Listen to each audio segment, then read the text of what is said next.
mbokk yi on s'est beaucoup battu pour un projet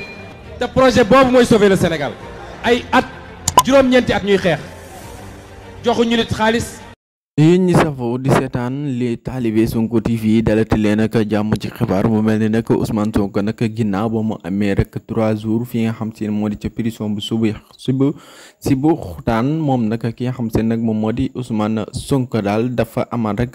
li nga xam moo di grève de la faim ba mu fa demee ba léegi daal lekk ak naan rek duggul ci gémminam mu mel ne nag loolu day grave ci ki nga xam moo di Ousmane Sonko ginnaaw nag ba mu sàkkoo ci bépp détenu politique boo xamante ne si ne daal yaa ngi ci prison bi ngay woote li nga xam moo di grève de la faim loolu nag mu mel ne nag naqarlu li nga xam si nag moom la leeni teg fii nga xam moo di Sénégal.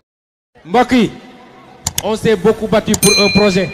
te projet boobu mooy sauver le Sénégal ay at juróom-ñeenti at ñuy xeex joxuñu nit xaalis